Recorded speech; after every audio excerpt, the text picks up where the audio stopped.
वापस से आप लोगों के बीच में हूँ।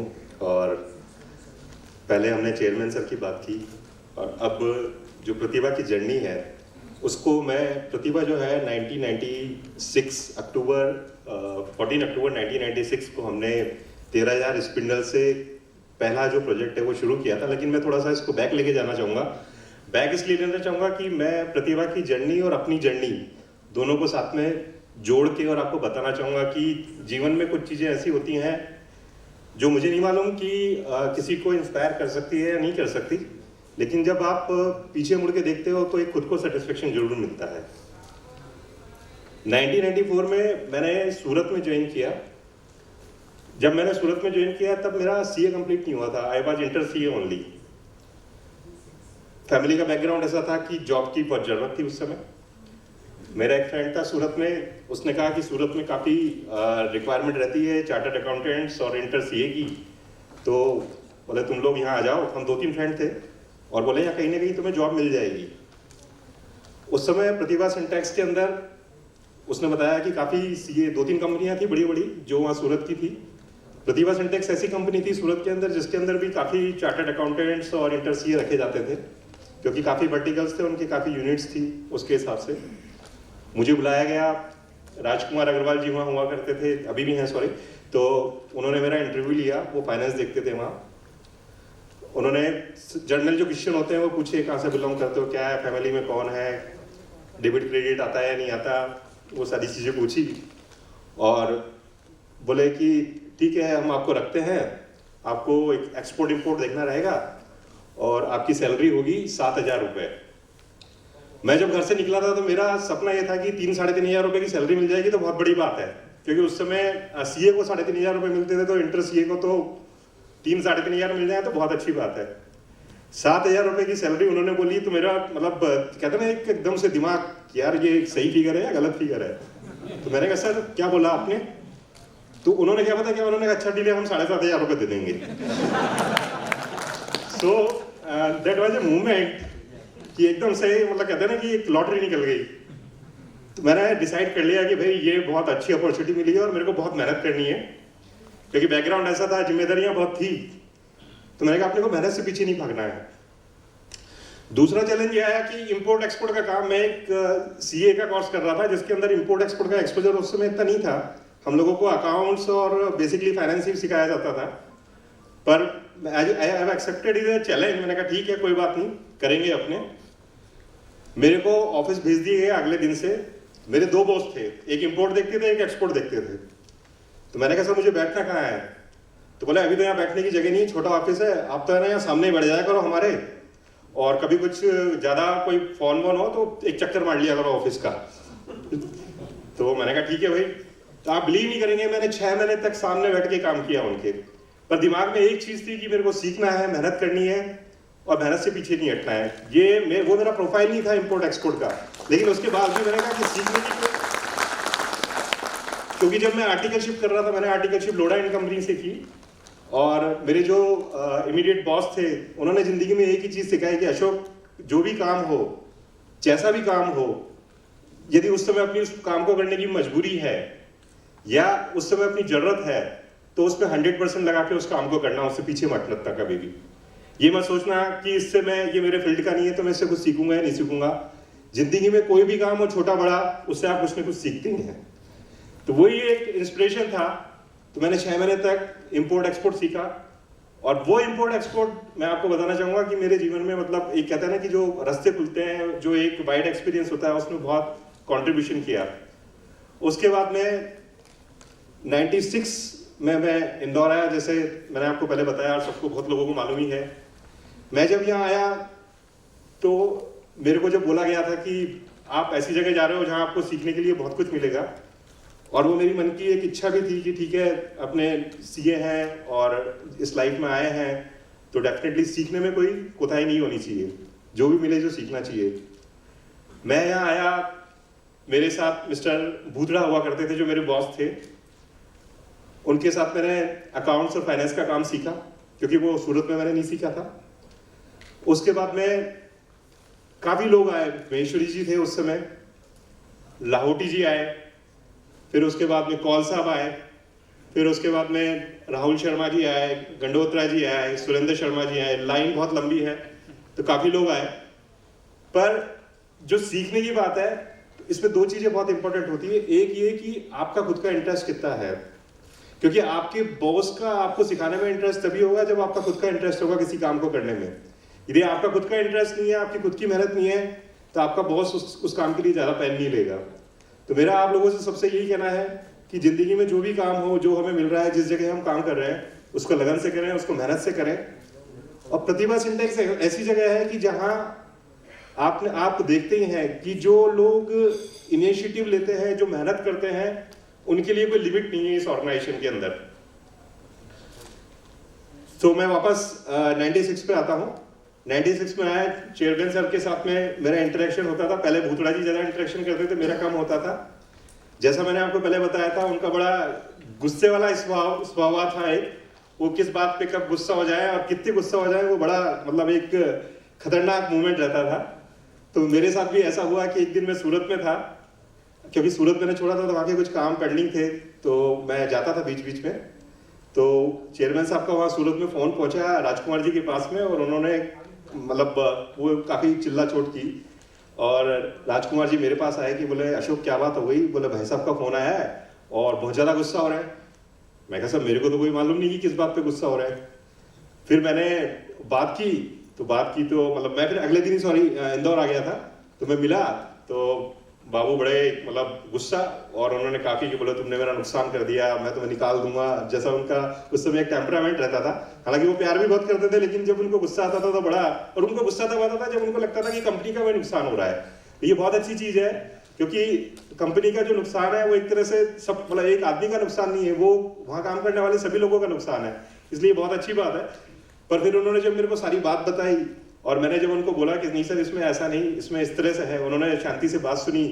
और बाद में उन्होंने फिर मेरे को भी थोड़ा सा ये रहता था कि एक मैं सेल्फ रिस्पेक्ट को लेके शुरू से ही बहुत बड़ा वो एक वो रहता है दिमाग में। तो मैंने कहा सर मैं तो अब आपके साथ काम नहीं करूँगा, मैं यहाँ से जाऊँगा।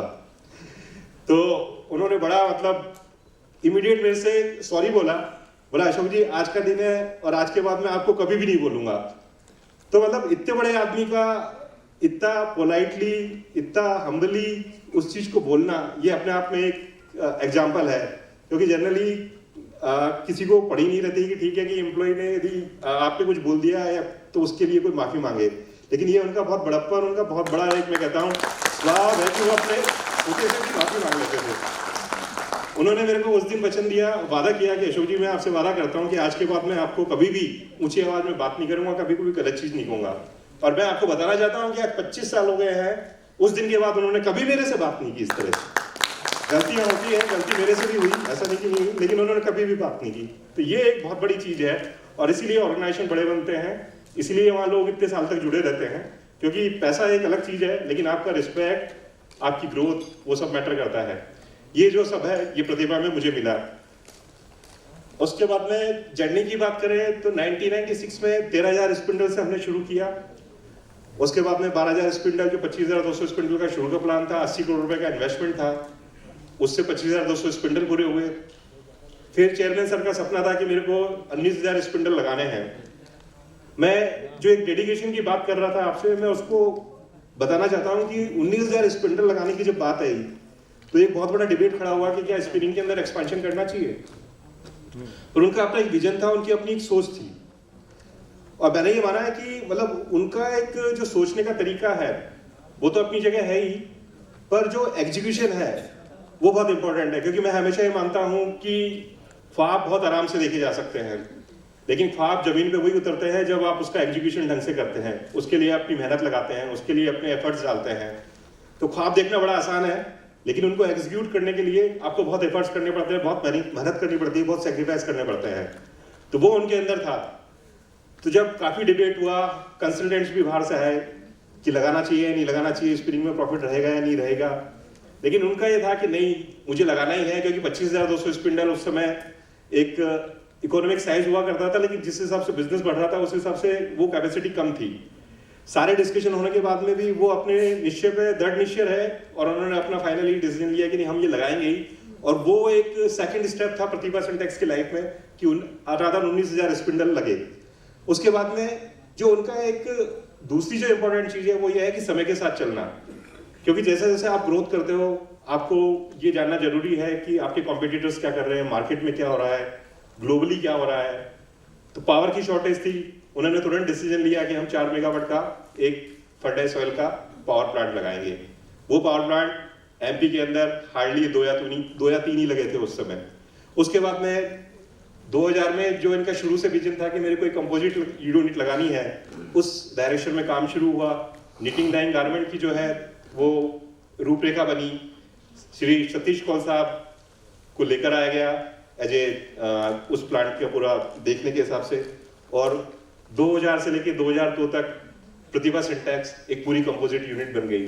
जो इनका सपना था वो कहते हैं कि एक मुकाम उसका कंप्लीट हुआ, और जो हमें लगता था, जैसे मैंने आपको पहले बताया था कि बड़ा डाउट लगता था कि क्या हम उस मुकाम तक पहुंचेंगे, ये इतनी खाली जमीन है, ये जमीन काम आएगी नहीं आएगी, और देखते देखते वो 68 एकड़ लैंड पूरी की पूरी आज आप सब लोग जानते हैं कि कितना बड़ा कैंपस, कितनी बड़ी फैसिलिटीज वहाँ इस्टेब्लिश हो गई है।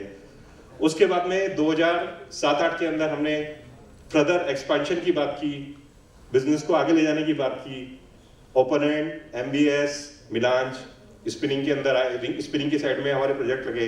निटिंग डाइंग गारमेंट को हमने एक्सपांड किया, और 2007-8 के अंदर ही 2007 में हमने पहले टेरिटावल का एक प्लांट SEZ के अंदर प्लान किया था, लेकिन सही समय पे वो निर्णय रद्द कर दिया गया, और मेरे हिसाब से वो निर्णय सही रहा। और उसके बाद में हमने वहाँ एक गारमेंट यूनिट 10 एकड़ के अंदर प्लान की, जिसको हम P6 बोलते हैं आज की तारीख में।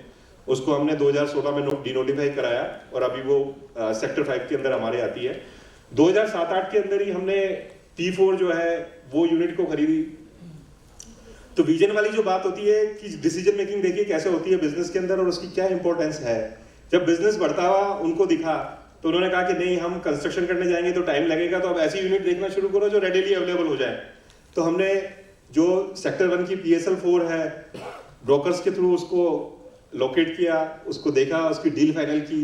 थोड़े समय बाद ही हमने बगदून में जो यूनिट है उसकी डील फाइनल की, और P4 भी 7-8 के अंदर ही जो है चालू हो गई। तो इस तरह से ये हम 8-9 तक देखते हैं, तो 8-9 तक प्रतिभा सिंटैक्स जो कि सिर्फ एक 25,200 स्पिंडल की यूनिट थी, वो उससे बढ़ के करीबन 60,000 स्पिंडल, रिंग स्पिनिंग हो गए, एयर जेट हो गए, रोटर्स हमने लगाए, निटिंग मशीन हो गई 65, डाइंग का हमारा प्लांट हो गया 20 टन का। गारमेंट्स हमने जो है वो करीबन जो उस समय जो कैपेसिटी है वो करीबन 1,500 से 2,000 मशीन्स की कैपेसिटी उस समय लग गई, और बिजनेस जो है धीरे धीरे बढ़ने लगा। 80 करोड़ का जो इन्वेस्टमेंट था वो 2008-9 आते आते 800 करोड़ रुपए हो गया। टर्नओवर जो कि 96-97 के अंदर सिर्फ हम इंदौर के टर्नओवर की बात करें तो 20 करोड़ रुपए से कम था, वो 11-12 पहुंचते पहुंचते 850 करोड़ हो गया। उसके बाद में थोड़ा सा डाउनफॉल शुरू हुआ, उसके भी अपने रीजंस हैं, लेकिन अगेन कहते हैं कि गलतियां होती हैं, परेशानियां आती हैं, समस्याएं आती हैं बिजनेस के अंदर, हमारी लाइफ के अंदर उतार चढ़ाव आते हैं, लेकिन सबसे इंपॉर्टेंट ये है कि क्या हम उन सब समस्याओं को लेके बैठे रहे या उनको छोड़ के आगे बढ़े। तो हमारा प्रतिभा सिंटैक्स के अंदर यही रहा कि हमें समस्याओं को लेके बैठे नहीं रहना है, उनका सोल्यूशन खोजना है और हमें आगे बढ़ना है। मैं बीच में मिस कर गया, 1998 में शेषकर जी आए थे, तो मैं शेषकर जी से पहले हूँ तो थोड़ा सा वो रहता है कि हाँ, तो 98 के अंदर शेषकर जी ने ज्वाइन किया, लेकिन एग्जैक्टली देखा जाए तो शेषकर जी का एक अपना वर्किंग स्टाइल है जो कि बड़े बाबू से वर्किंग स्टाइल से बहुत डिफरेंट है। तो शुरू में बड़ा, क्योंकि अब एक कहते हैं ना कि आदत पड़ जाती है, तो हमें बड़े बाबू की आदत पड़ गई थी। तो बड़े बाबू की आदत क्या थी, एक किस्सा और सुनाना चाहता हूँ कि बड़े बाबू की जो मैंने पहली चीज बोली कि क्या इंपॉर्टेंट काम आपको करना है वो याद रखने की जरूरत नहीं है। वो सुबह फोन कर रहे हैं, जब भी फोन कर रहे हैं तो वो सारे काम पूछते थे, बीच बीच में बोलते थे अच्छा ये मेरा काम है कि बताना कि आपको क्या काम करना है। तो मैं मजाक में बोलता था कि सर मैं तो आपके काम नोट ही नहीं करता, मेरे को मालूम है कि आप सारे काम पूछ लोगे और जो मुझे याद नहीं है वो भी आप पूछ लोगे। तो ये बड़ा उनका वो रहता था कि सारे काम उनको मतलब एकदम फॉलोअप जो है वो उनकी तरफ से होता था। शेषकर जी आए 2007-8 से पूरा इन्वॉल्वमेंट उनका धीरे धीरे बढ़ता गया, और अब जो आगे बढ़ने की जर्नी है मैं उसके ऊपर आता हूं। जैसा कि मैं इसको शुरू करता हूं कि जो एक डेडिकेशन जो है वो तो आप शेषकर जी का सब लोग जानते ही हो, उनकी सोच, उनका काम करने का तरीका कैसा आउट ऑफ द वे जाके वो सोचते हैं। कई बार तो ये लगता है कि यार क्या सोच लेते हैं, ये होगा नहीं होगा, या कई बार लगता है कि उनकी जो सोच है और हमारी जो सोच है उसमें बहुत गैप है। तो पहला एग्जांपल मैं देना चाहूँगा कोविड के टाइम का। कोविड, ये मैंने लास्ट टाइम भी शेयर किया था, लेकिन वो वास्तव में एक ऐसा एक्सपीरियंस है जो आई थिंक दैट कि कई बार शेयर किया जा सकता है, लेकिन वो क्योंकि वो एक ऐसी एक्टिविटी थी जिसके अंदर एक बहुत बड़ा लेसन था, जो कि नॉट ओनली कलेक्टिवनेस का था, टुगेदरनेस का था, मेहनत का था, डेडिकेशन का था, बल्कि ये है कि ठीक है कैसे आपके अंदर एक ह्यूमैनिटी होनी चाहिए। आपके अंदर जब तक कहते हैं ना मानवता नहीं है, तब तक आपका कोई मीनिंग नहीं है। आप चाहे कितनी ही ऊंचाइयों पे पहुंच जाए, कितनी मेहनत कर ले, कितना ही पैसा कमा ले, लेकिन मानवता आपके अंदर होनी बहुत जरूरी है। तो शेषकर जी का जब ये कोविड का काम शुरू हुआ तो भोपाल से उनके पास मैसेज आया कि आपको पीपीई किट बनाने हैं। तो शेषकर जी का फिर सबको जो जो लोग थे इन्वॉल्व उसके अंदर, उन सबको मैसेज गया कि इस तरह से हमें पीपीई किट बनाना है। तो मैंने अभी सर से बोला कि सर हमने तो कभी बनाया नहीं है, ये कैसे क्या बनाएंगे। तो उनका हमेशा ये रहता है कि नहीं सब हो जाएगा। ये जो सब हो जाएगा ना, ये बड़ा मतलब उनके लिए बड़ा इजी होता है बोलना, लेकिन जो पीछे है वो सोचते रहते हैं कि कैसे हो जाएगा। तो सब हो जाएगा। और आप जो लोग इन्वॉल्व थे और जिन्होंने बाद में भी देखा, आपने देखा कि किस तरह से हम लोगों ने मेहनत करके उस चैलेंजिंग टाइम के अंदर किस तरह से उस चीज को सक्सेसफुल किया, जिसको अप्रिशिएट एमपी गवर्नमेंट ने किया। माननीय मुख्यमंत्री श्री शिवराज सिंह जी चौहान ने 2-3 बार काफी पब्लिक मीटिंग्स के अंदर किया और उसके लिए हमें अप्रिशिएशन लेटर भी मिला। तो ये सारी चीजें हैं कि कैसे किसी चीज को यदि ठान लिया जाए और हम हमारी सोच को उस डायरेक्शन के साथ में मोल्ड कर लें तो सब कुछ पॉसिबल है। अब मैं आता हूं कि आगे हमारा क्या प्लान्स है। जैसा कहते हैं कि समस्याओं से रुकना नहीं, समस्याओं से झुकना नहीं, हमें आगे बढ़ते रहना है। तो जैसा उनका विजन है, अभी हम टेक्नोलॉजी जैसे स्पिनिंग की हमारी एग्जिस्टिंग यूनिट है उसमें बात करें तो रिंग स्पिनिंग की टेक्नोलॉजी हमारी 25 साल पुरानी टेक्नोलॉजी हो गई थी। उनकी एक सोच थी कि इसको रिप्लेस करना है। काफी टाइम से, पिछले कई सालों से ये प्लान चल रहा था, लेकिन फाइनली अब सिचुएशन थोड़ी ठीक दिख रही है, मार्केट सही दिख रहा है, तो ये डिसीजन लिया गया और हम करीबन 14,000 स्पिंडल का एक्सपेंशन स्पिनिंग के अंदर कर रहे हैं। हम 1440 स्पिंडल की रिंग फ्रेम लगा रहे हैं, जिसमें से 6 ring frame, 5 ring frames already लग गई है और बाकी की जो है पाइपलाइन में है। इस सिमिलर तरीके से हम लोग निटिंग, डाइंग और गारमेंटिंग में भी एक्सपेंशन कर रहे हैं। तो करीबन 150 करोड़ का जो एक्सपेंशन है एग्जिस्टिंग यूनिट के अंदर नेक्स्ट 3 इयर्स के अंदर प्लान किया गया है। गारमेंट जो है वो फ्यूचर है और गारमेंट्स को लेके एक हम कहते हैं कि ठीक है, जो एम्प्लॉयमेंट जनरेबिलिटी है वो सबसे ज्यादा उसी एक ट्रेड के अंदर होती है। और आज जैसा आप सब लोगों को मालूम है, आज 6,000 लोग प्रतिभा सिंटेक्स के साथ जुड़े हुए हैं और मेरा ये मानना है कि रोजगार एक ऐसी चीज है जो अपने आप में समाज सेवा है। यदि कोई कंपनी आज रोजगार दे रही है तो वो बहुत बड़ी समाज सेवा कर रही है। तो उसी विजन को आगे ले जाते हुए, उसी सोच को आगे ले जाते हुए अभी हम लोग 2 प्लांट, एक उज्जैन में जैसा आर्य जी ने बताया, ऑलरेडी लैंड का पोजीशन हमें मिल गया है। नेक्स्ट मंथ से हम काम शुरू कर देंगे। इनिशियली जो है 40-50 करोड़ का इन्वेस्टमेंट हम लोग वहाँ कर रहे हैं। धीरे धीरे जो है इन्वेस्टमेंट वो अगले 2-3 सालों में वहाँ भी जो है वो 100 करोड़ के आसपास ले जाने का प्लान है। और साथ साथ ही हम दोत्रा में एक जो है बदनावर डिस्ट्रिक्ट है, बैकवर्ड डिस्ट्रिक्ट है, वहाँ भी हम लोग एक गारमेंट का यूनिट प्लान कर रहे हैं। उसका भी सेम 30-40 करोड़ रुपए से इन्वेस्टमेंट शुरू होगा और धीरे धीरे अगले 2-3 सालों के अंदर जो है वो उसमें भी 100 करोड़ के करीबन 1250 मशीन दोनों जगह लगाने का प्लान है। तो ये आगे के एक्सपेंशन प्लान है। एम्प्लॉयमेंट की बात करें तो दोनों यूनिट से जो है करीबन 4 से 5,000 लोगों का एम्प्लॉयमेंट इनिशियली जनरेट होगा। धीरे धीरे जैसे ही काम बढ़ेगा और एक्सपांड करेंगे तो एम्प्लॉयमेंट और बढ़ेगा और आने वाले 3-4 साल में आप ये मान के चलिए कि प्रतिभा सिंटेक्स ऐसी कंपनी हो जाएगी जो करीबन 10,000 लोगों को डायरेक्टली रोजगार देगी और कम से कम 20,000 लोगों को इनडायरेक्टली एम्प्लॉयमेंट मिलेगा, जो कि आज की देश की जरूरत है, देश के युवाओं की जरूरत है। तो definitely that will be a great contribution to society.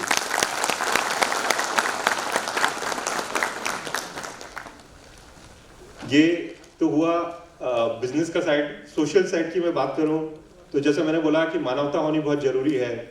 आज हम कोई भी हैं, हम लोग उस कंट्री में हैं जहां दान, पुण्य, पूजा पाठ हमारे रूटीन लाइफ का रूटीन पार्ट होता है। हम कोई ना कोई कुछ न कुछ पुण्य दान करते ही रहते हैं, आप सब लोग भी करते होंगे। लेकिन यह है कि आपकी कैपेसिटी और आपकी सोच दोनों बहुत इंपॉर्टेंट होती है।